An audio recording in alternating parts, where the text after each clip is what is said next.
We are the future. We ought to speak our voices. The song we'll open up with is I Rise. Welcome, Shikomborero Hilda Nembaware from Little Elm, Texas. Hi, good morning. Good to see you all today. Without further ado, one of this song, when I first heard it, it really touched me. And when I sang it once in front of a lot of people, it touched others as well. So I'm hoping it sends a message and touches you all.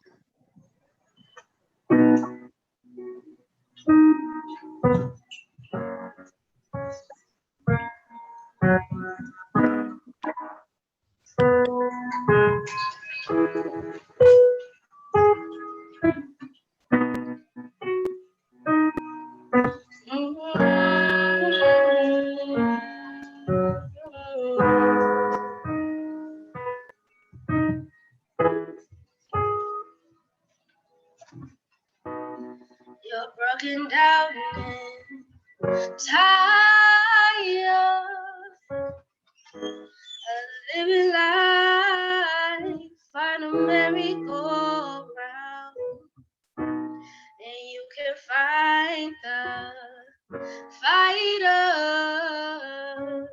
But I see it in you, so we can walk it out and move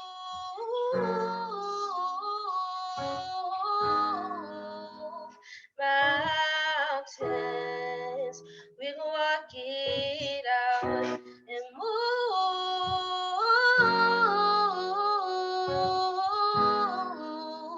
mountains. And I'll rise up, I'll rise like the day, I'll rise up, I'll rise unafraid, I'll rise up, and I'll do it 1,000 times again. And I'll rise up, high like the waves, I'll rise up, in spite of the ache, I'll rise up, and I'll do it 1,000 times again. Be you, be you, be you, for you. When the silence getting quiet and it feels like it's getting hard to breathe, and I know you feel like dying, but I promise we'll take the world to its feet and move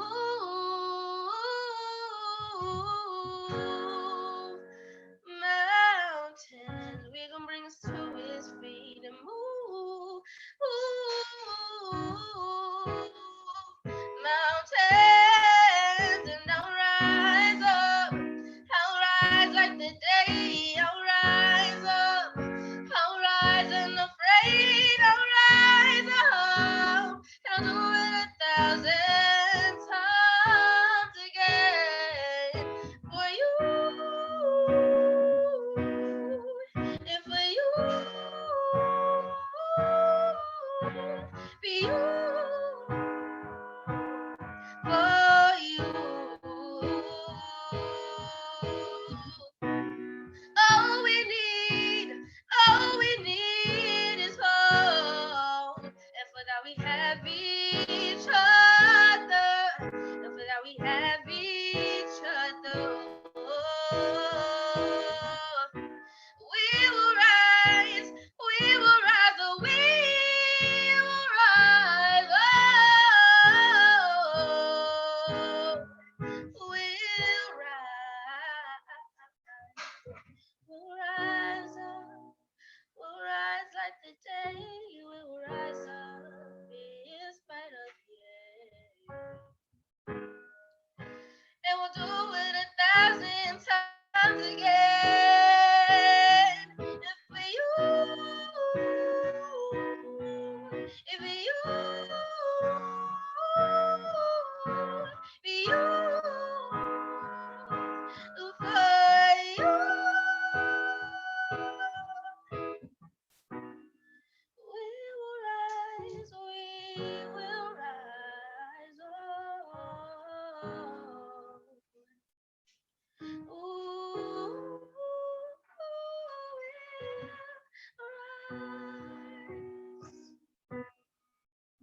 Wow.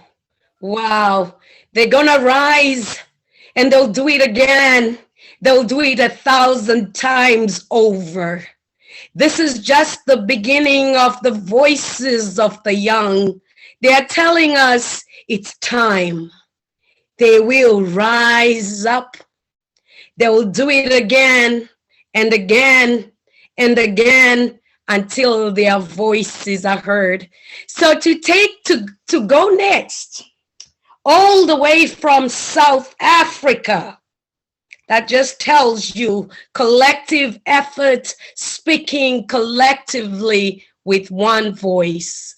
Melby Muriengwe, all the way from Johannesburg. The area she resides in is Hattibeespot, outside Johannesburg in South Africa. So we welcome you, Melby Muriengwe. Melby.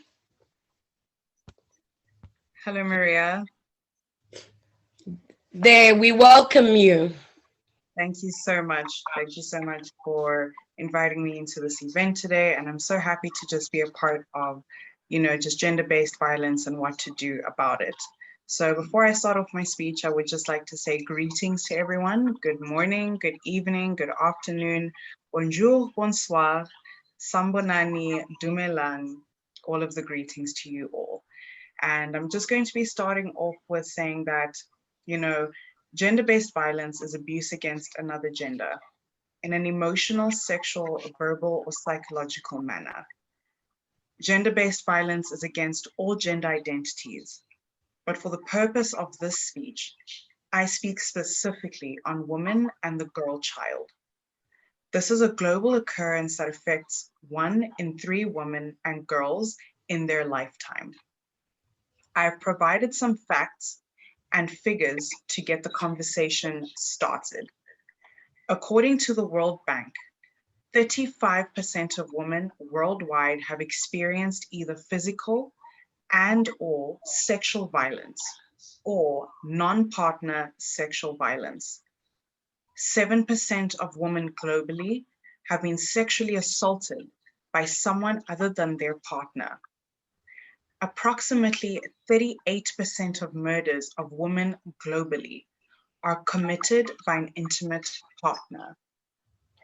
Approximately 200 million women have experienced female genital mutilation, and 15 million adolescent girls globally aged between 15 to 19 years old have experienced forced sex.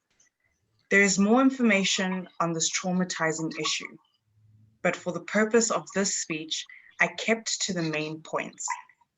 Gender-based violence is such a sensitive topic as a woman. It is so sad how the places we call our safe environment could potentially be a place that is to harm us. I say potentially because it does not always happen. But the key focus here is the fact that there is even a possibility that this could even occur. Adult women account for nearly half, approximately 49% of all human trafficking victims detected around the world. What interests me more is that there's so many more who are undetected. So many more women who can't speak up about it. Women who have spoken up about it and no corrective action was taken into effect for them, for their protection and their future. About less than 40% of women globally seek help of any sort, according to UN Women. Now, it doesn't matter as a woman whether you've experienced gender-based violence or not, but we share each other's pain as we already know where we stand as a gender in this world. However, I must acknowledge the significant changes in women empowerment and women takeover across various industries within the last decade. Women of all ages are now not afraid to achieve all of their goals, and we are not afraid to be the loudest voice in the room anymore. What a time to be alive when the United States of America has a female vice president who is multiracial and cultural. And in Africa, we have Sahle-Work Zewde as a female president of Ethiopia for 2 years running now. In addition to this, global facts show that countries that have been recognized to have managed COVID-19 crisis best are Germany, Taiwan, New Zealand, Iceland, Finland, Norway, and Denmark. And all of these countries are ruled by women. How phenomenal. There have been gender-based violence helplines set up in numerous countries. Prevention and response plans have been rolled out globally during the COVID-19 pandemic to ensure victims receive service. Now, with all of this being said, this is still not enough. As a society, we must look past gender, race, culture, and age when it comes to addressing one another. It is about whistleblowing on each other, no matter the relationship you have with the perpetrator and the victim. Building real-time awareness and engaging in more conversations on how, as a society, we can do better. There are way more conversations to be had before we get it right. Change doesn't start outwardly, but inwards. It begins with realizing that what you are doing is wrong, and then choosing not to do it. Let us all get involved for the betterment of our mothers, sisters, and most importantly, the generations to come. Thank you for your time. Wow, thank you. I think you deserve that. I salute you. I salute you. When did you all grow up so quickly? But I salute you. Thank you so much, Melby, all the way from South Africa. Now, as I said, we are capturing the voices of the young across the globe. I bring you back to North America, Western Canada. Very cold indeed. So I hope her voice is not frozen, but she'll be fine. I welcome Deborah all the way from Better, Deborah Mbanga.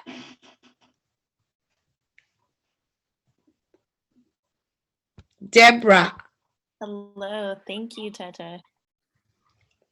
you have the floor now. Take it away. Okay, so I created a presentation based on the violence against women, and I'll share my screen quickly. Oh. Because I can't share the screen here. Okay, because I think, okay, I think now you will be in a position to. You've just been made to host.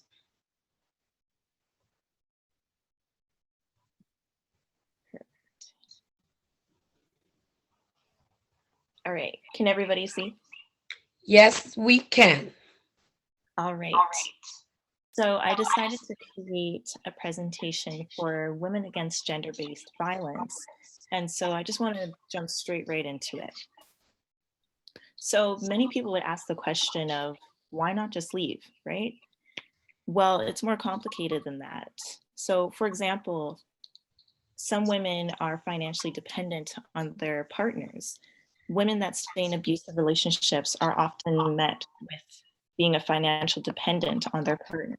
And leaving an abusive relationship may involve a choice between violence and poverty.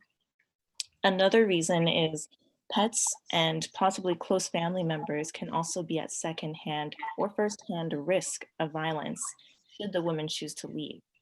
Some women stay because the abuser has threatened to harm or kill a household pet. And in one study, 57% of survivors of domestic violence had had their pet killed by an abusive partner. In another statistic by Statistical Trends, they said that half of the murdered women were killed within 2 months of leaving the relationship, as almost 60% of all dating violence happens after the relationship has ended. Another reason is personal guilt, right? Also, some women are 6 times more likely to be murdered by an ex-partner than a current partner. And lastly, women that have had difficulty or may decide against leaving an abusive relationship may feel internal guilt in separating their families. They may prioritize family values of staying together despite the abuse endured. So that's where we come in with creating safe spaces for those that have been affected. This is creating a safe space in making room for who you are, as perhaps one was or was not able to express their true nature due to their environment. If it is a physical environment, there would be an emphasis in making it welcome. So the point of the group conversations would be to encourage others who may have experienced this to disclose their experience. This is making a commitment to listen to one another and be inclusive to those that are speaking. Just one space is enough to ensure that it is a spot that one can come back to and feel safe. Lastly, a global message to young girls that are experiencing a difficult time in their life. I would like to say that this does not last forever. And the previous video that was shown showed that it doesn't last forever. I sympathize with those that are going through such abuse in their life, whether that be domestic or romantic. When you speak up about what you have gone through in your life, this creates a safe space for others to do the same and gain strength in knowing that they are not alone and someone empathizes with them and their situation. There is so much power in vulnerability, but there's even more power in coming together to overcome this ongoing global issue. It is with my understanding that it's not fair that this happens, and especially to those that have experienced or have witnessed someone experience this. However, I truly believe that we can bring those that have been affected by this and create a new community for them to feel the safety that was once robbed by them. Remembering that they are no longer victims, they are strong survivors.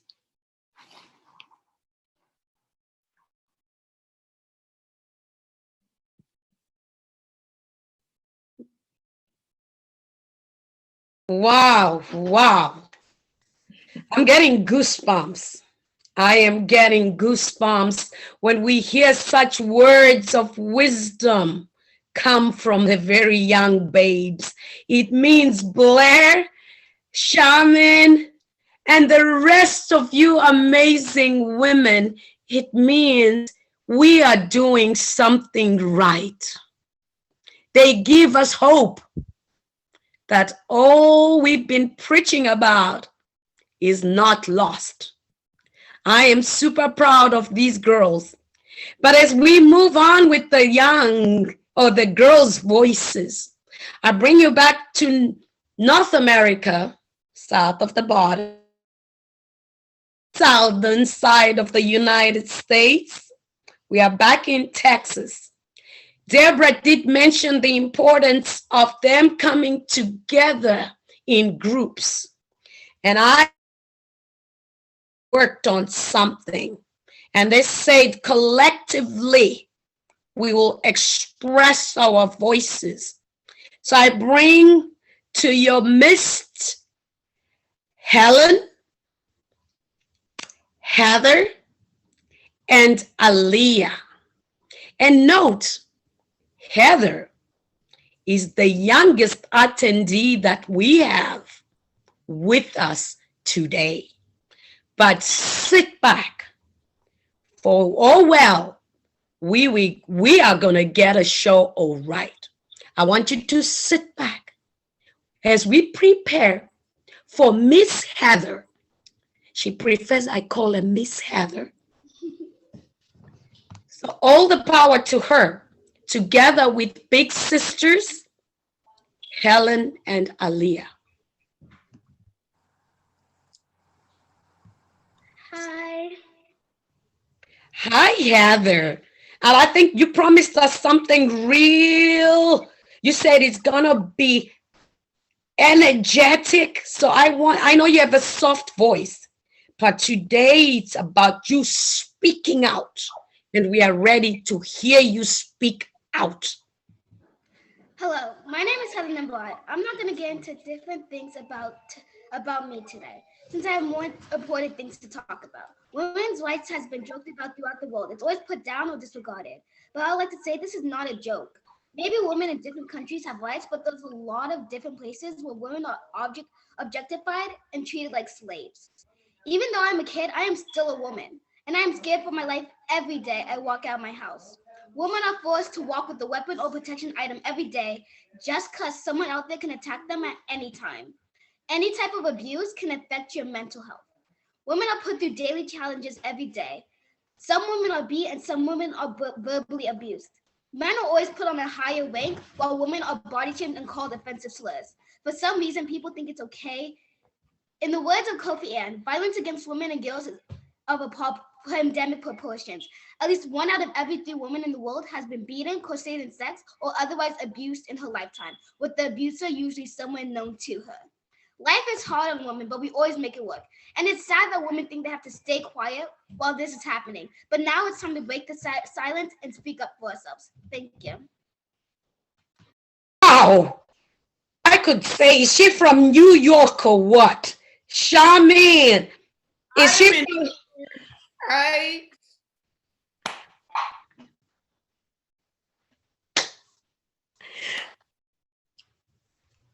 We salute you, Miss Heather. I am sure all the women in the house, we salute Miss Heather. She did promise that I am going to knock you all out. But that gives us hope. That gives us hope. It is time to start putting emphasis on capturing these voices. And we make sure they carried far and wide. Like I said, she's going to be the youngest attendee today and throughout the 16 days. She promised me that. When she introduces herself, she says, I am a feminist and I'm an activist. So Heather, we salute you. And next, Aaliyah. Now, Aaliyah, born in the United States, is also her parents were born in Africa, South Africa. So we have that multicultural element in Aaliyah. But we welcome you, Aaliyah.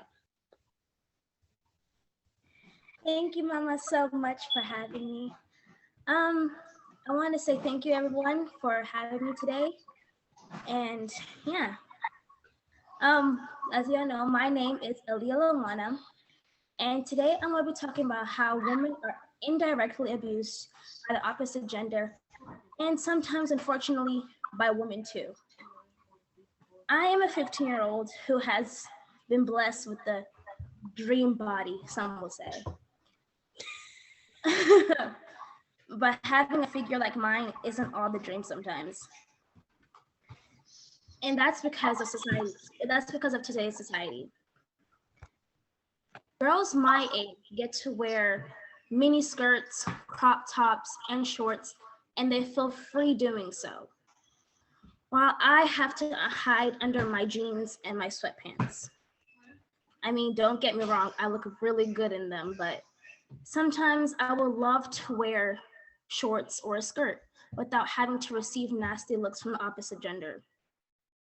Not only fearing being catcalled by men, but also facing the judgment of women. Being judged that I'm not taking care of myself or giving men a free passageway. These are things that stop me from expressing myself, and things are that stopping me from being the teenager that I am. It may not be physical abuse, but it's mental and emotional harassment. Because I no longer have the right to dress for myself because of today's society. The more society lets this happen, the more it will get normalized.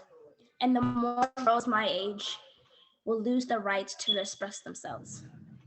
Thank you all for listening and having me. When one young girl born because she holds those genes that we cannot deny as African women or as Black women, we are blessed by being voluptuous. But like she says, she cannot be a normal teenage girl. She has to stick to the track pants because she's afraid of being catcalled, of getting those comments that she's not taking care of herself. And that comes not only from the opposite sex, but judgment comes from the women too. Do you hear that cry, women? Do you hear that cry from our very own? And she's afraid because of what we label them. Take note. What I'm going to say to you, Aaliyah, is you are beautiful as you are, voluptuous with everything God-given. And I want you to wear those hips with honor. And I want you to wear everything you got with honor and pride. When you walk with your head up. And if you're going to wear that mini skirt, as long as Mama Maria will say, I hope you don't leave everything bare. You wear it, girl. You work it because you have a right to be who you want to be, starting with what you want to dress, as long as you feel good and you know it's a good reflection upon you. You feel me? You walk with pride and dignity. Nobody will take that away from you. You are Aaliyah. You love yourself deep. All right? We love you. So now, Helen, the big sister, to all the amazing young girls that you saw, we call upon you. Good morning, everyone. My name is Helen Mbawari. And first off, I want to thank you, Mama Maria, for honoring me with this opportunity. When I was in primary school, we used to associate certain characteristics with gender. For instance, we used to associate strong, being tall, and being hardworking with men, being kind, being vulnerable, and caring with women. Vulnerability was what really drew the line between the two. But why? Is vulnerability really that bad? The answer to that question is no. It is just the way that our society and the world that we're living in has taken it as weakness. Men use our vulnerability to their advantage. They beat us, they insult us, they body shame us, and they look down on us, knowing that our kindness is going to make us turn the other cheek. Well, no more. It is time that we take our power back. It is time that we stand up for ourselves. Time that we start to not only speak of equality, but time that we start to live it. And by living it, I mean time that we transform our minds to a higher place. A place where a woman can be strong, can be tall, can be hardworking, can be kind, vulnerable, and caring all at the same time. It is time that we refuse to live in fear. Time that we take to ourselves to empower each other and to empower each and every single girl, child, and woman in this world. With us not giving up on each other and not giving up on what is rightfully ours. But how do we get there? We have to stand firm on the fact that no man has the right to lay their hands on us under any circumstances. No man has the right to make us feel inferior. No man put us on this earth, therefore no man has the right to tell us how to live our lives, what job to work, what body size we should be in order to look beautiful, and how we should act. We are way too big to be looked down upon, and we are certainly too blessed to be taken for granted. What I did not know back in primary school is that our power is in our vulnerability. There is power in being a woman. As Proverbs 31:25 says, a woman is clothed in strength and dignity. We have a lot of strength within us. Our voice alone is power. Let us use it to defy everything that harms us, that society and our culture is normalized. Let us get our power back. Thank you. Whew. Did you hear that? Let us get our power back. Yes. So I would say in my language, in my mother tongue, Womandla, meaning to the women, get your power back. The power is ours. We have been reminded by the young voices that it's not okay anymore. And we are also going to echo the same sentiments to them and say, we hear you loud and clear. It's not okay. The time is now. The time is now. The time is now. And to close off their beautiful session, we call upon Shikomborero one more time. Shikomborero means blessing, by the way. Though she has an English name, Hilda, you can refer her to. But Shikomborero is her name. So Shiko, we welcome you back to close it off by reminding us that you young voices and all these phenomenal women are truly a blessing. So take it away.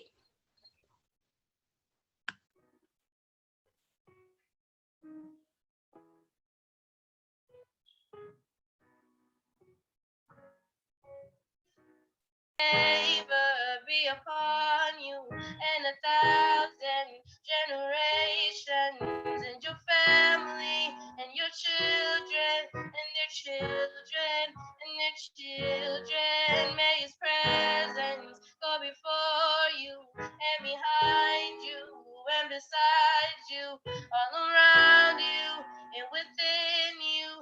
He is with you.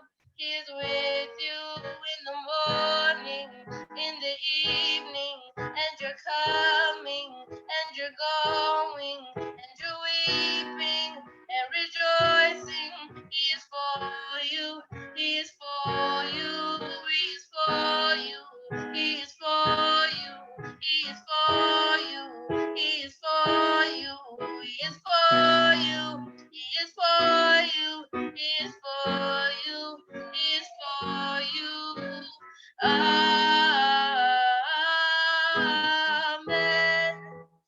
Amen. Amen. Amen.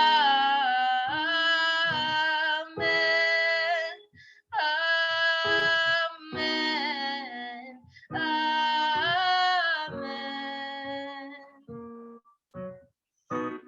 Lord bless you and keep you.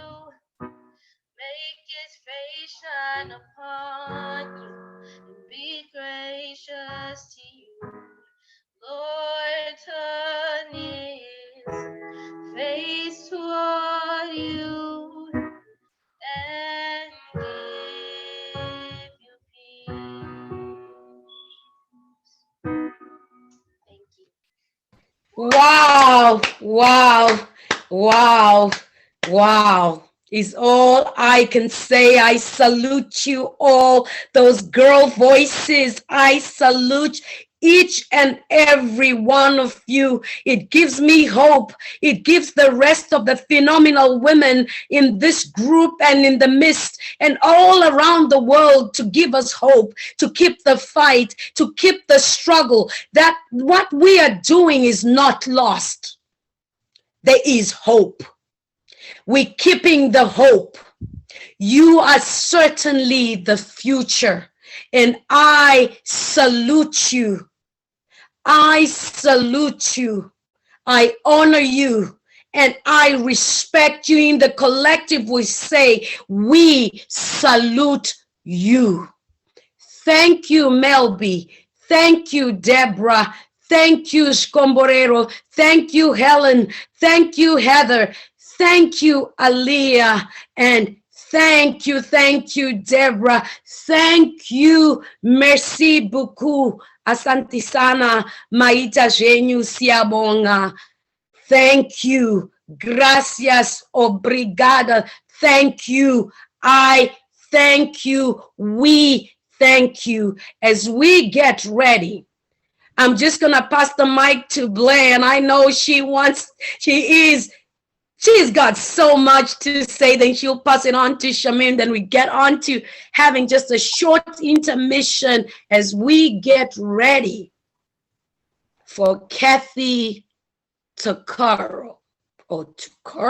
Don't worry, there's a story behind me with that last name.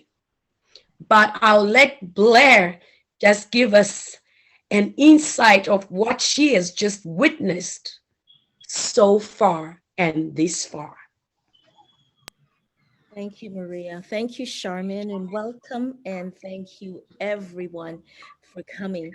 I'm just blown away. I use that word so much, but I'm really amazed at the talent that is up and coming. One thing I wrote as I listened to these young ladies is that they have the world stage. They are the future, but they're taking the stage now. And I applaud you, young ladies. Thank you for saying yes, Heather. Thank you so much for that speech. I wish I had your courage at your age, but you know what? I'm looking back now and I'm grateful for where I'm coming from, but I'm looking at you and I'm grateful for what's to come. Thank you for taking the time to do what you did today. It was wonderful. You really raised the roof. You really, really did. And the preparation that all of you young ladies have put into this, all of you, pretty, oh my gosh, thank you. Thank you so much. Ladies, tomorrow is going to be even better. This is just the beginning. And we want you to come back. And because we want you to come back, I'm just going to say, Charmin, take it away. Let's move along. What else can I add to that? Lady Heather, you are phenomenal. Pretty. Your voice is as your name, pretty. I mean, I am blown away. I'm never lost for words. If you look behind me, I have, help me, I'm talking, but I can't stop. But I don't have words to express my gratitude, my honor. What an honor it is to sit here and to be fed by the next generation. I can safely say that I am proud of what the future holds because of what you exhibited here today. I am honored, and there is you cannot go anywhere else other than up. And Aaliyah, my dear sister, you are beautiful and voluptuous, and your piece touched my heart. And I want you to begin at home to wear the shorts and the the crop top in the house. Look in the mirror and say, and remind yourself how beautiful you are, so you can be an encouragement, an example, and a leader to those Aaliyah who may not have the confidence as you. Thank you, thank you, thank you. Back to you, Maria. All right.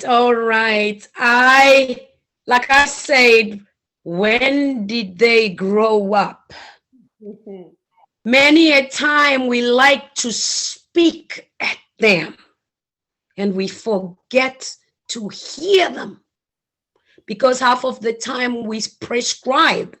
But today we took a sit back and allowed them to speak out and speak their voices.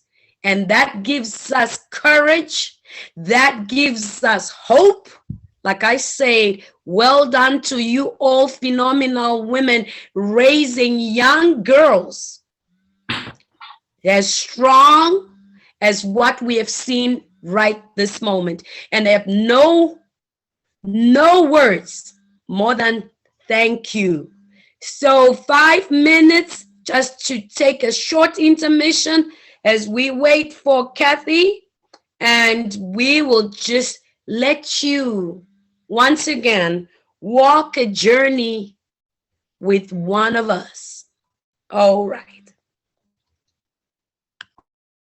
So Shamin, my sister, if you can just roll on a short video clip, and let us just get up our chairs, go get some coffee, go get your favorite beverage, and we'll be ready to go on. And if you have a message of hope, just let me know, and I'll give you a minute to just express your message to the women and girls out there.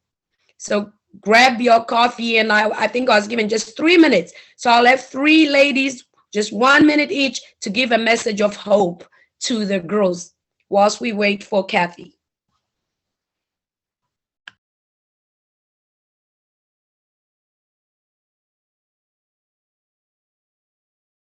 Nice, something that will just lead us to the next session.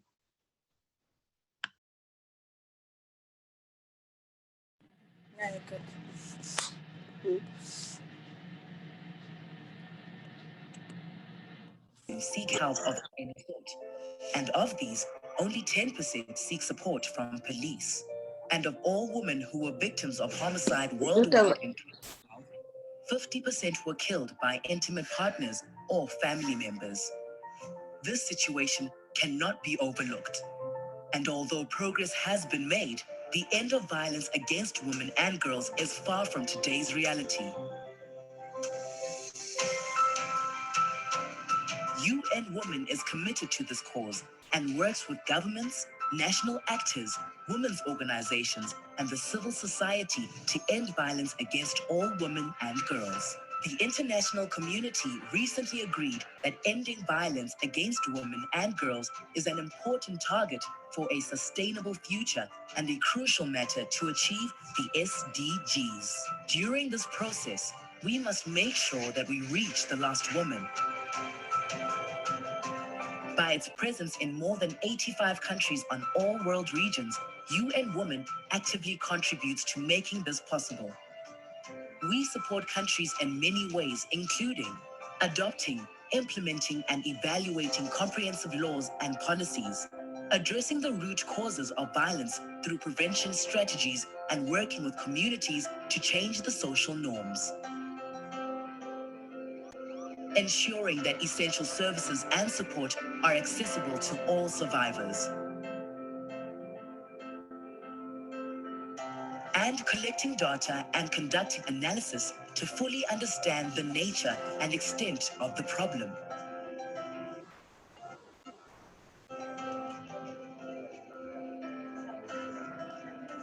UN Women envisions a world where all women and girls are equal and empowered members of society, free of all forms of discrimination and violence by 2030. But let's not wait until then.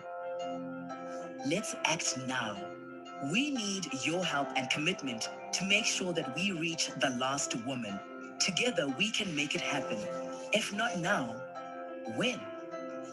If not you, who? If not now, when? And if not you, who? The question is, if not now, when? And if not you, who? We all have a part to play.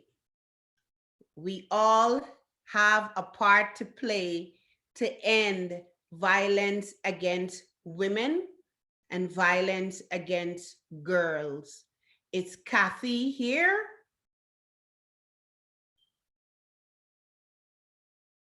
Hi, you hear me? Can you hear me now? Maria? Yes, I believe Kathy is on. Okay. Kathy is I'm good. Can you hear me? KMTUC, Charmin.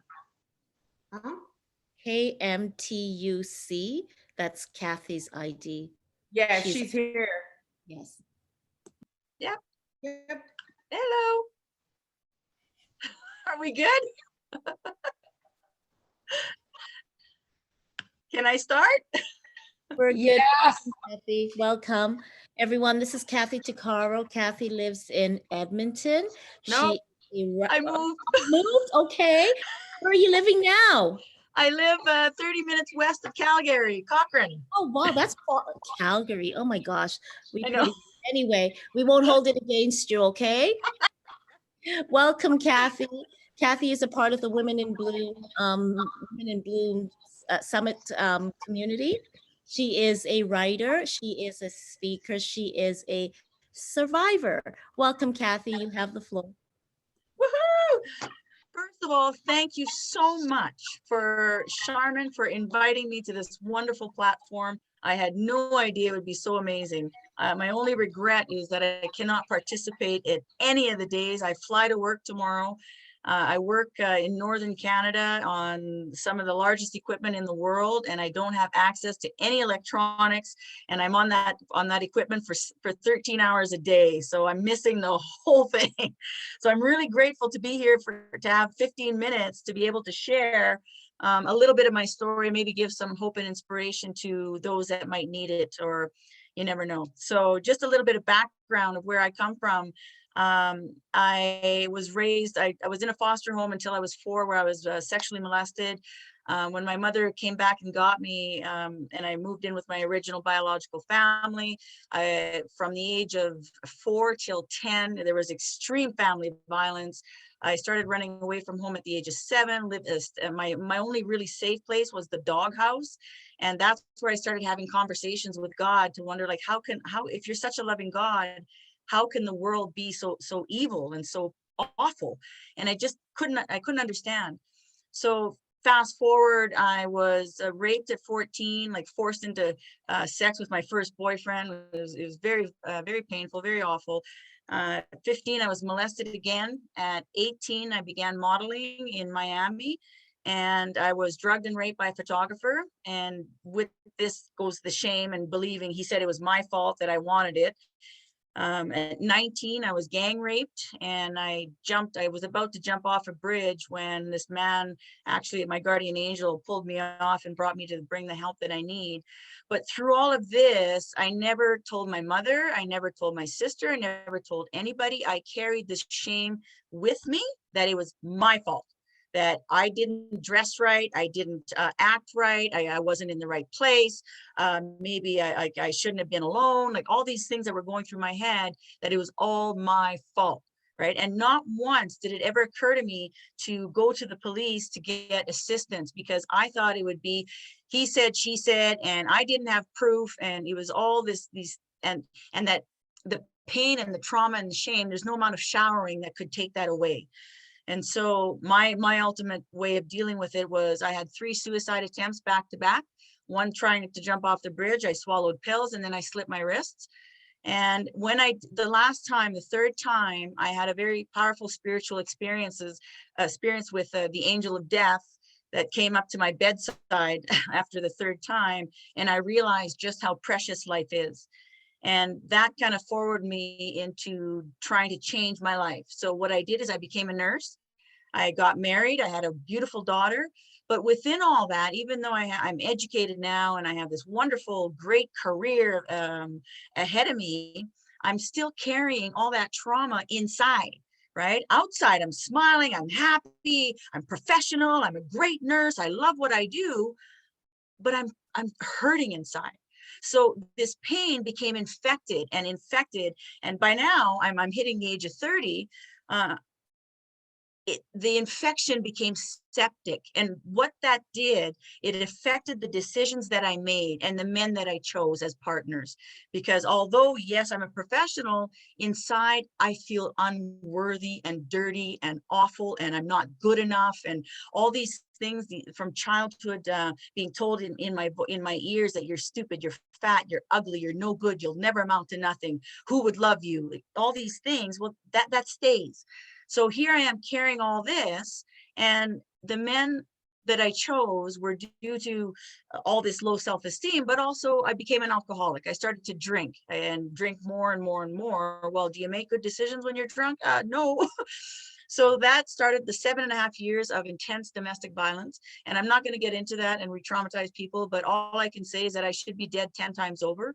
It is only by the grace of God alone that I am alive. And I escaped in 2007, and it took a year of pretending that I was okay and putting one foot in front of the other, because by now I'm 40 and I'm tough, I'm a survivor, I got this, I'm a nurse, I'm educated, I should know better.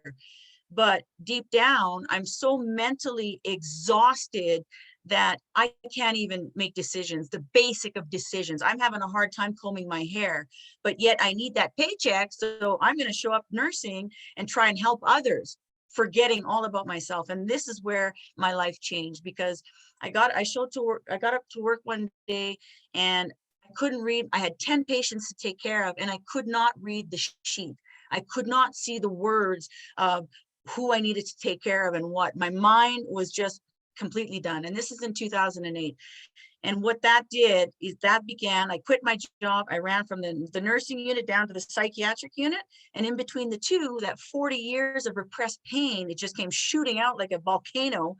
And it was then was the beginning of my journey through change and trauma, and not trauma, and understanding my trauma and looking at it and dealing with it and recognizing that, you know what, there's no amount of drugs, there's no amount of medication, there's no amount of alcohol that's going to drown that, that's going to fix that. And that what I needed to do was I needed to fix me. I couldn't wait for someone to come save me. There's no knight in shining armor that's going to magically make it all disappear. I needed to take the steps necessary to look at it and deal with it in order so that I could move on. Now, in saying that, it sounds easy. It was not. The journey went from 2008 to 2012, and there was a lot of ups and downs. I had to go to treatment. I had to go live in a women's center. I lost my nursing career. I ended up drunk and homeless. My daughter, who was 16, would not talk to me anymore. Another suicide attempt. Like, it was just one big mess until the day in 2011 where a man named Toothless Joe, as I'm standing on the street, drunk and homeless, having lost every single thing I owned. I even was robbed. I had no identification. I had absolutely nothing to my name except the shirt on my back. And I'm in this fog, I'm walking around like a zombie. Well, this man named Toothless Joe, he was my guardian angel, because he comes up to me, he slaps me on the back and he goes, "This is the life, live it, love it." This big toothless grin. Ladies, when he did that, it was a God smack, because that cloud of depression that I've been walking around for decades, it just shattered. And in that moment, for the first time in my life, I saw crystal clear. And I'm looking at my surroundings, which were horrific. And I look at him and I say, "What did you just say?" And I said, "This is not my life. I know I have a destiny, and this is not it." I even stomped my foot. And I turned around. Although I had nothing, I had my mind, and I made a decision that I was going to do whatever it took to get away from that guy. And I did. I turned around, I went to detox at the hospital for 2 weeks, and I went back to live at that women's shelter, that women's place, for one more year. It was a faith-based program called Wellspring through the Hope Mission in Edmonton. And I went back there and I said, "I'm not leaving here until I figure this out." But what I didn't realize, that why I kept relapsing, is because there's so many years of trauma that was repressed and repressed and repressed, and I kept piling on more without dealing with it. Well, when it took time to look at it, I'd look at 1, look at 2, look at 3, and think, okay, I got it all. not recognizing that there's a lot more, and there's more, and it comes out in portions that God allows you to address in time, because you cannot deal with it all at one sitting, right? I mean, I had to take a 12-week sexual assault recovery group twice. And the book is like this thick, like not once, twice, because there was so much. And I kept remembering things that I had forgotten, right? So in saying all that, I knew I couldn't go back to nursing. So how do you change careers when you're 42? And it was very, very difficult, because that's all I knew. My whole identity was in the nursing cap and the nursing uniform, right? This is me, this is what I do. But how do you do that? So I had to go to a career planning workshop to figure out what I wanted to be when I grew up at 42. So what I did, I took 3 days of aptitude personality tests, and the lady from there at the end of the 3rd day gives me my sheet, and it said, my new career would be heavy equipment operator. Ladies, I laughed so hard, I just about fell off my chair. And I'm like, that is the most ridiculous career I've ever heard in my life. I said, I'm a woman, I'm 42, I don't like equipment, I'm not mechanically inclined, and it's a man's job. I said, your test is wrong. So I give her back the test. What does she do? She puts one hand on her hip, raises an eyebrow, gives me the test back, and says, if only you would believe in yourself a little bit, missy, you'd see the test is right. So she sent me in Edmonton. There's a nonprofit organization that's called Women Building Futures, where women get into the trades, the non-traditional work jobs. And the day I walked in was another godsend, because the biggest company in the world, ExxonMobil, they were there sponsoring 16 women to take a 12-week heavy equipment operator course to go work for them. Well, I got picked. There was 170 women that applied. They were taking 16. I got chosen, and that was 7 years ago. And to this day, I'm going to show you a picture, because you won't see it. I don't know if you can see. This is the truck that I drive, and that's me. I stand beside the wheel. The truck is bigger than a house. It is 2.5 stories high. This picture was taken, this is my book, but this picture was taken the very first day on site, and I'm actually crying because I'm thinking of Toothless Joe. 2 years before this picture, I'm drunk and homeless with no hope. And all of a sudden, I'm going to drive the biggest truck in the world. Well, in saying all that, that was just a moment in time, because that operating heavy equipment is not my true destiny. It's a job that allows me to do more. So now I have this amazing job that I was working 10 days on, 10 days off. Well, when I'm sitting on my 10 days off as a recovering alcoholic of 8 years sober, by the way, what am I going to do? Am I just going to sit home and waste God's precious time? Like if I should be dead 10 times over, I'm sure I'm living for a reason. And that reason is not to watch TV. So what I did, I started giving back. And I started giving back to the home where I used to go, started giving self-esteem classes to women. I started visiting volunteering women's shelters, youth centers, juvenile homes. I was speaking locally at all the high schools in the Edmonton area. And in 2017, I decided to write my book. And through the writing of the book, I met this wonderful lady, Charmin Prince, and we met in Grenada, and we went to the women's shelter down there. And that was my first time recognizing the need for having a strong voice in the community. Because when we went to that women's shelter, I was expecting to give a class on self-esteem, and I had brought all my paperwork, and 7 out of the 8 women could not read. And I was shocked. And then I'm thinking, oh my God, like how, so that it really changed the way I address things. And to this day, I've only evolved in what I do. I now, I work with children. I started the Hands of Hope. Here's a picture. It says, I don't know if you can see it, let the children's voices be heard. And I go to other countries. I travel the world. Wherever I go, I make sure I work with the women. I go to prisons, the juvenile homes. I go to the communities. I make sure there's live groups. I go to churches, and you can see behind me there's a wall of hope. My wall of love. My whole point is to teach women and youth, and actually men too, because there's so many young boys that are being sexually assaulted, and they get caught up in the whole thing. anybody that has trauma or pain or suffering or anything that they don't know how to do is to have a voice. Because if you don't have a voice, how are things going to change? And if you don't feel comfortable in saying something, then I make myself available so that I can be the medium for that, right? So if they don't know how to go about it, I try and be that person.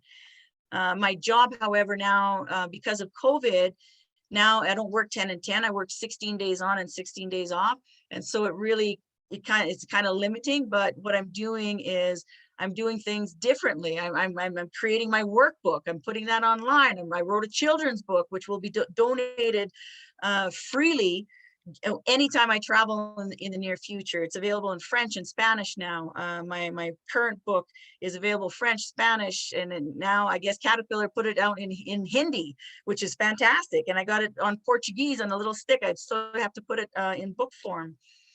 But I guess the most basic important message that I can relate to anybody is that my journey has brought me to who I am today. And if I can help others, especially the youth, help them believe in the person that they want to become and not what was done to them, because that does not define them. And if they can change the story that they're telling themselves, I think that's the most important thing, because your mind will always believe what you're telling it, right? You got to feed it faith, feed it love, feed it truth, feed it hope, feed it courage, like instead of all the negative things that might surround us. So I only have 30 seconds left, but I do want to just say thank you to every single person that has participated in this. And I wish I could stay for the whole 16 days, and I can't even watch it.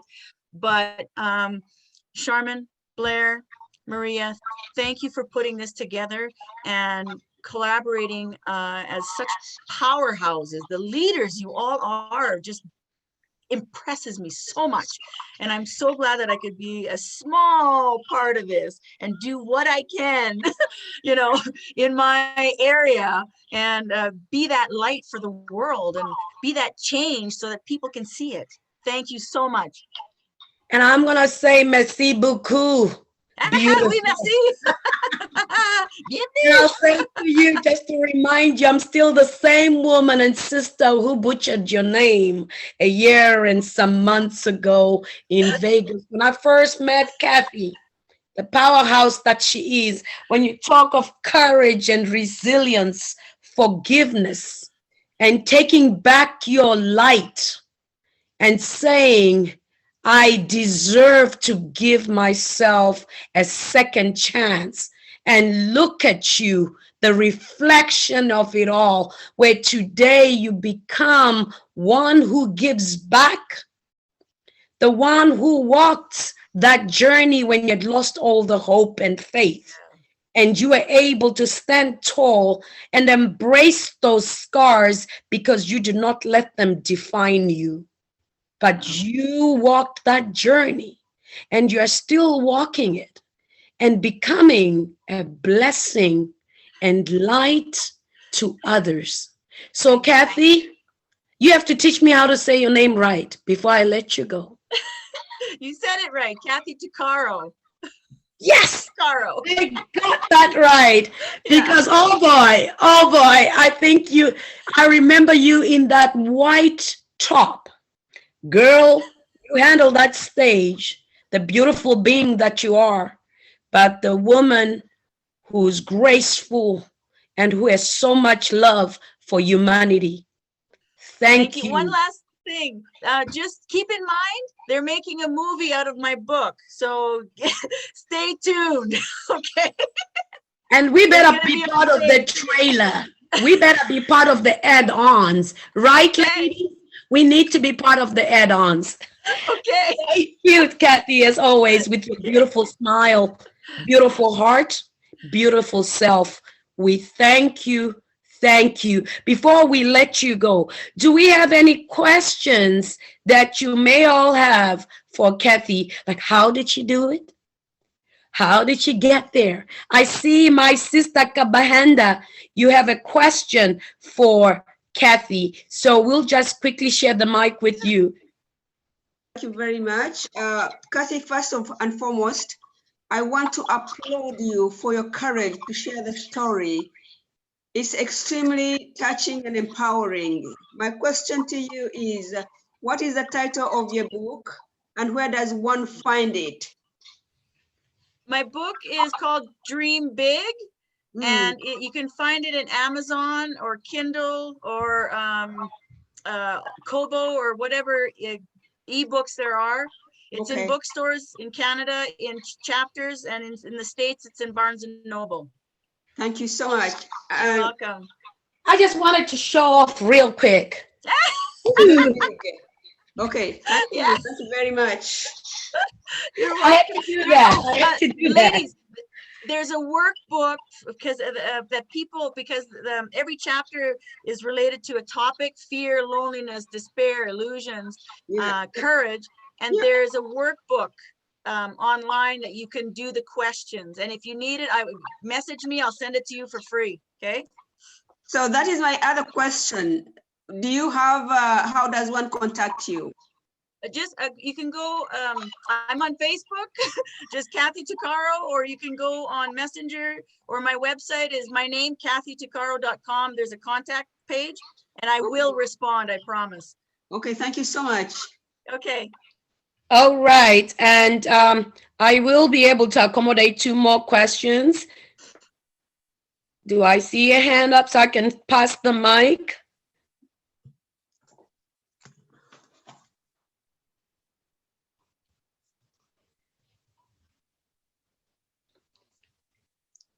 No questions? Nothing? Really? You're gonna let Kathy go with no questions? Ladies, I've had the joy of... Mercy has a question. Oh, right. Mercy. Yes. Okay, I did come late, but the part that I got, what I was wondering, how long did it take you from, like you're talking about the trauma, and then you got to where you're working, okay? How much time are you talking about?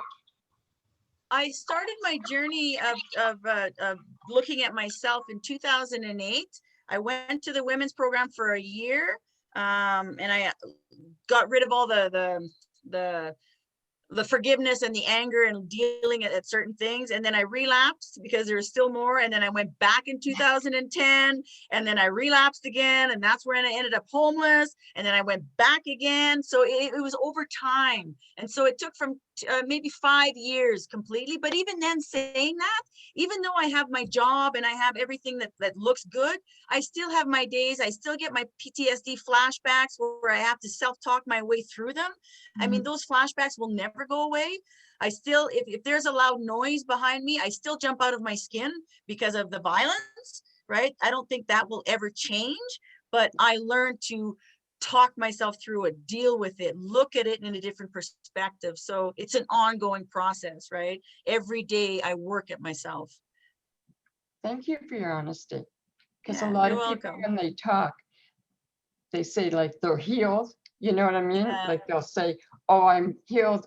Nothing bothers me now. So I really appreciate your honesty. Thank you. It's an ongoing thing. It really is. I still get intimidated with really big men. Right? So it's just a thing I'm working on. I'm a work in progress.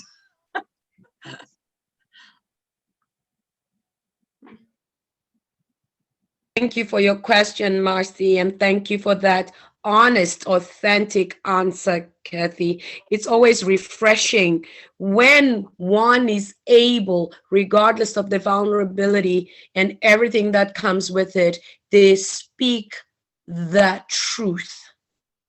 It's so refreshing. Time to share one story, an empowering story, very short. Absolutely. Okay. Talking about PTSD moments. The first month I'm driving this truck, right? The biggest truck in the world. It's a house. It's massive. I get asked to go through this maintenance area, and I had to go. It was my first time on my own. I'm going through. My self-esteem is really, really shaky. I don't believe in myself. And there, for some reason, there was a long lineup of cars this way parked because I was going through an intersection, a long lineup of trucks that way. And at the moment, the very moment I'm in the intersection, I get the worst possible flashback of my life. It came from behind and it hit me like a breath, and it took the air out of my lungs. And I'm driving and I can't breathe. I start to cry. All I see are the most violent, humiliating, horrific moments that I have lived since childhood. And it's just flashes like this. And I can't see the road, and I'm supposed to drive this really big truck. And I hear voices, you know, you're stupid, you're ugly, and how could you? And, you know, the rage. And I'm driving. And so what I did, like I'm hyperventilating. All I did is I shook my head and I said, oh, excuse my language. I said, oh, hell no. And I rolled down the window and I took every negative thought that I had, all these visions that I was seeing, and I threw it out the window. Right. So I had to get rid of it because that's not me. And I said in a very loud voice, my past does not define my destiny. I worked hard to be here. So what I did, because now I have this big gaping hole inside that I got rid of, you replace the negative with a positive. And the only thing I could think of at that moment, because there were so many cars on either side and I'm coming through the intersection, it was like a parade. Well, I empowered myself by doing the queen wave, right? I'm like, oh, thank you. I started waving, blowing kisses to everybody. Thank you, as if I was a superstar, right? Well, this truck is so big that you can't see me. I look like this, right? Because it's so high up. People aren't looking at me, they're looking at the truck. But for me, I took my power back. I reclaimed who Kathy was and not what was done unto me. What happened to me is not me. Right? There's a big difference in that. And from that moment on is when I learned to reshift my thinking pattern, my habits. And when things happen, to realize that is then, this is now, what have I done? So yeah, so just remember the queen wave. That there's power in that queen wave. It was. You lost. Make yourself a superstar and just give that beautiful smile and do the queen wave. That's right. So Nancy, it just was. Nancy Chaplin. I'm sorry, hon, but That's okay. I have it now. Kathy, when you come back, please come and see me. I specialize in addiction recovery. So many of the things that you're struggling with still, PTSD you can recover from. And I believe that wholeheartedly. I have recovered from when my daughter passed, and the sirens, the lights, the blood, the smell of the blood, all of that. I still have triggers. I still have traumas. I mean, even if I think of my ex-husband, I'm like, oh, great, you're back. But I have tools. I have a toolbox that resonates with men and women and children. And the things that I work with do not contraindicate with anything. Mm-hmm. Doesn't matter what you're on, what you're using, what you're not using, whether it's pharmaceuticals or anything, it doesn't contraindicate. So it just helps you ride the waves. I'm looking forward to meeting you. Wow. And I mean, I went from working in construction for 25 years to like, I don't do it. I mean, I did the books, I ran a company, you know, stuff like that. But yeah, I get it. Like when they say to you, like, you're gonna run equipment, and you're like, I'm gonna what? Right? Like, what? I don't back up well, right? Like I can't park a trailer. Yeah. Like, this is never mind a house. Right? I mean, like, what are you talking about? And to be in an environment with men. Yeah, I mean, that was a big thing too. Right? You show up pretty. Yeah. And I mean, they're all over, right? Like, I mean, hey, honey, you want to have a date? No, thank you. Not interested, you know, and then you get titled for that. I'm actually really lucky at my place. If there's anything like that, they fire them. So there's nothing at all, ever. So they're my family members. So I'm very, very blessed that way. So. Well, and to recognize that we can have relationships with men that are friendly especially once we've absolutely. gone through rape, once we've gone through abuse. I mean, when you were telling your story, I was listening wholeheartedly because I get it. Yeah. The similarities are stellar, you know, and that's something that I didn't speak about for 25 years. So, you know, and now you can't shut me up. So I know, me neither. Unstoppable. Well, That's the there word I you get. go. go ahead, Unstoppable. go ahead, try. I've got to, I call my lawyer. Yeah, good luck. I love you, ladies. I love you, ladies. And Saskia, I have you next, Saskia, and that will be my final question of this session. Or Okay.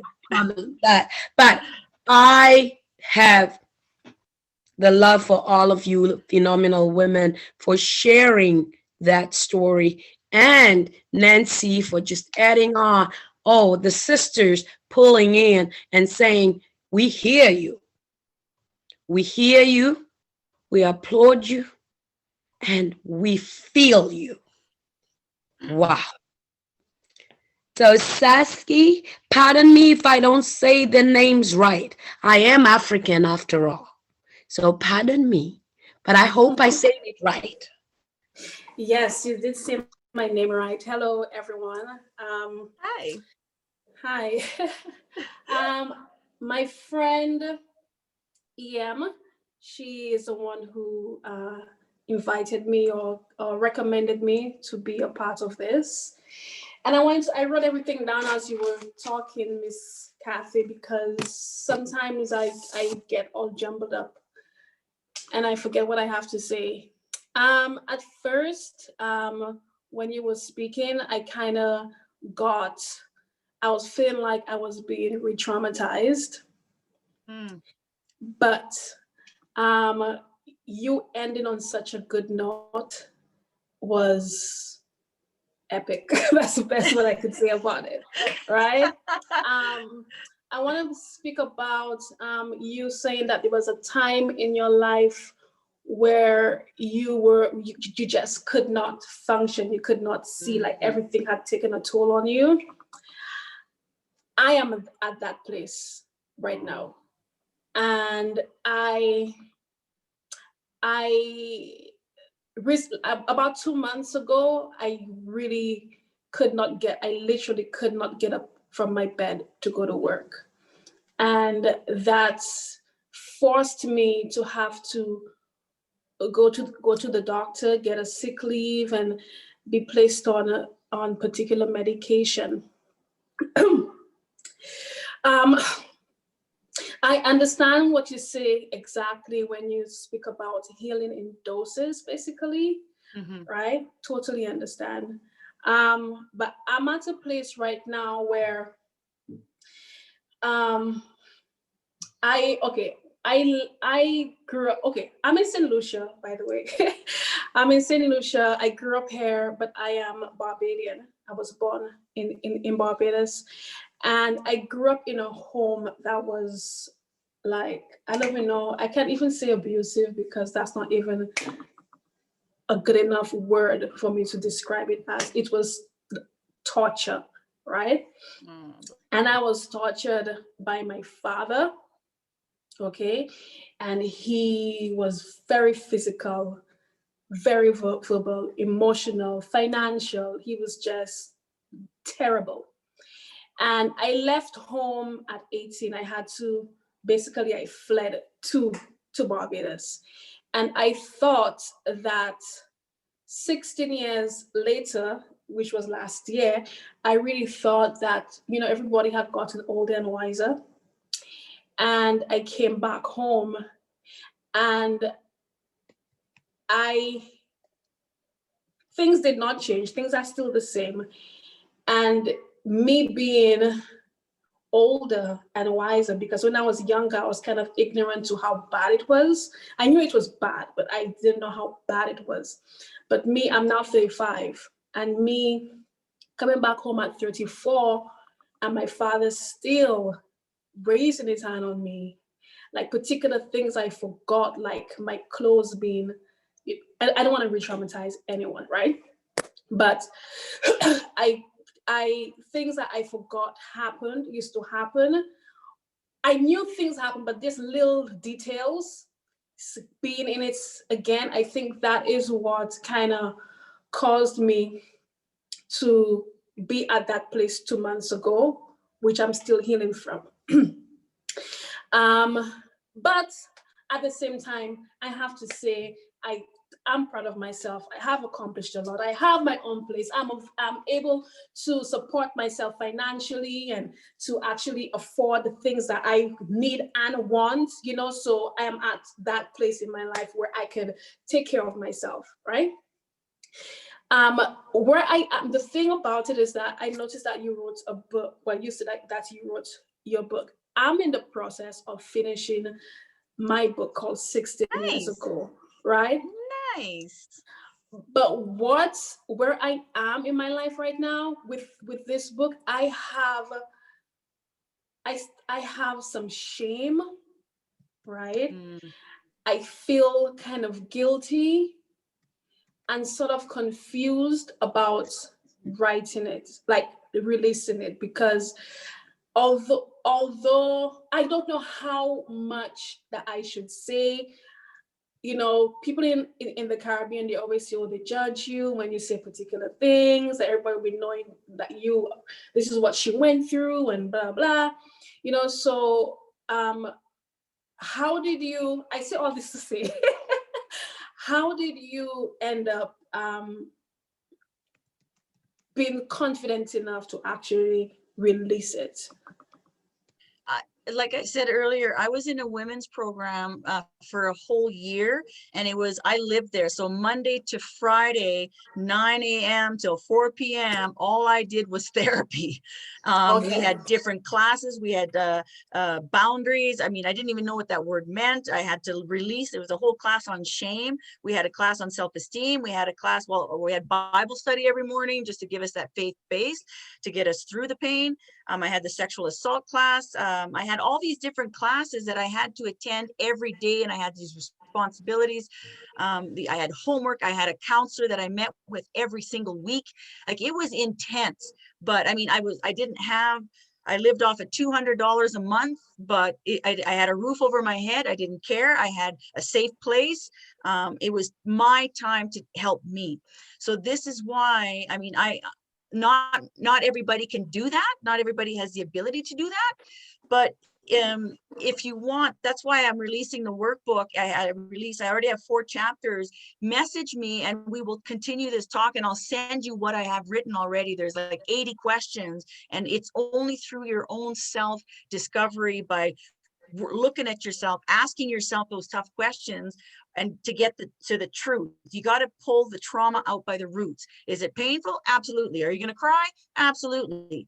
But number one, don't do it alone. I'm always here. And just as a side note, my very next place where I'm supposed to go is St. Lucia, because I am with Women of Purpose out of Barbados, and they are responsible for St. Lucia. So Charmin and I were already planning our next trip whenever the world opens up, to do St. Lucia, again, St. Vincent and the Grenadines, and back to Grenada. So St. Lucia is the first stop. So we will connect, okay? Okay, awesome. So message me, please email me, message me, and then we'll talk more, okay? Okay. I'm so happy. Oh, I'm so excited. Thank you. Thank you. I see all roads, should I say all roads, or all air flights will lead to the Caribbeans. Yes, I'm on the way. It is so needed here in the Caribbean. It is so unbelievably needed here, because culture. There's just the culture, just the way of thinking. Like, it's the whatever. Well, bless you, bless you. I'm gonna say this to all of you, my sisters. It doesn't matter where we're from. Culture is always going to be there, but the beauty about culture is very dynamic. So let's embrace that. We will grow out of those challenges, but always embrace where the umbilical cord is buried. That's the best gift you have of yourself. All right, so we thank you. We thank you. And once again, Bella, merci beaucoup. Beautiful. I thank you. I thank you. We thank you. And there's been information added there for you. Nancy offered some great stuff in the chat. Please take note. There's self-discovery offered on there. It's also been put on the chat. So please take advantage of those tools. That's the way we share information, give each other tools that in turn will help where we want to get. But more importantly, what I heard was the willingness of Kathy to help where she possibly can. That offsets. We are each other's keepers. We look out for each other. Yes, Problem shared is a problem solved. So I thank you, phenomenal women. Before I let you go, I'll bring Blair and Shamim back. But I thank you for enriching us with your soul, us so beautifully, for giving us the courage to take charge, to lift our voices, and to the young girls for making us realize that you're ready. I thank you all. Thanks, Maria. Thank you, everyone. We just we're not going to prolong. We're going to let you go, but I wanted to let you know that for all the Nancy, you put something in the chat. Kathy, we've got your information. We'll put everything together, and at the end of the conference, if you don't mind, we'll post that on our page, and you can grab the information there. I do believe, Saskia, that just even speaking today probably has helped you a little bit, right? A little bit.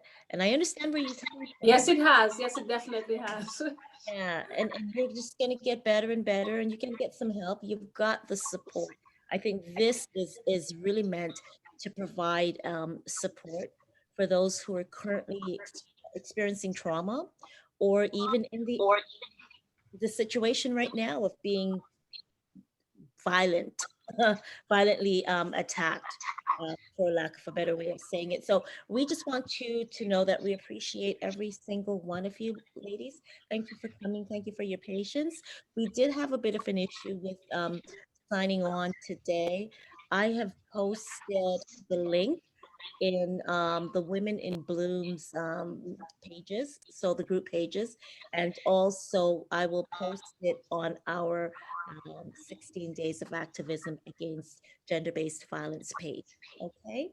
So you won't have an issue tomorrow. Invite your friend, and thank you again for your time. I don't know, there she goes. Hi, Charmin, go ahead, take it away. Well, you have already said thank you, everyone.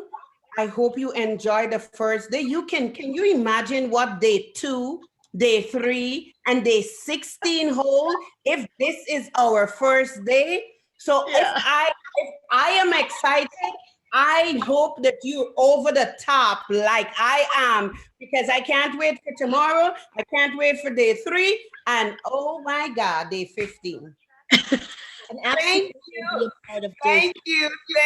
Thank you to all the participants. If you came in late, you missed the young people, our future, but they will be on tomorrow. So blessings, and I am overly excited. I just wanted to say, please continue to come on throughout the 15 days now. But day 5, we are going to be coming on at 6 p.m. Eastern Standard Time. And that's because we have 3 lovely couples from Canada, Edmonton, and also from Sydney and Melbourne, Australia. So please be a part of that. Again, that's 6 p.m. Eastern Standard Time. So it's going to differ a bit from the rest of the week, the 15 days. So day 5, we start at 6 p.m. Eastern Standard Time, 5 p.m. in Western Canada, and you know where you are and how it differs. Okay, thank you again. Maria? Well, you summed it all up, ladies. What a wonderful first day. Thank you to all you phenomenal women and to all the phenomenal young girls and to Miss Heather, our youngest participant. I think we will remember her all throughout the 16 days and we're going to bring her back over and over because I feel like she is going to be teaching us a lesson or two that she's ready. But that being said, tomorrow we are capturing the young girls' voices throughout the day. And you know what? Please show your support. Tune in. And this time we've got it even stretching as far and wide. So we will be hearing from some girls from the crux of West Africa, Southern Africa. We will have some from India, I'm made to think, but we will still capture voices around the globe. So we have asked them to tune in where they'll get the floor to express themselves authentically. And you as phenomenal women, when you come out there and ask them the questions, because tomorrow we are giving them the honor to be the ones to run the show. So that being said, thank you once again. And we hope you are with us throughout the journey, 16 days. And now we've got 15 more today. Wonderful first day. Give yourselves a round of applause. Thank you. Mm-hmm. Bye.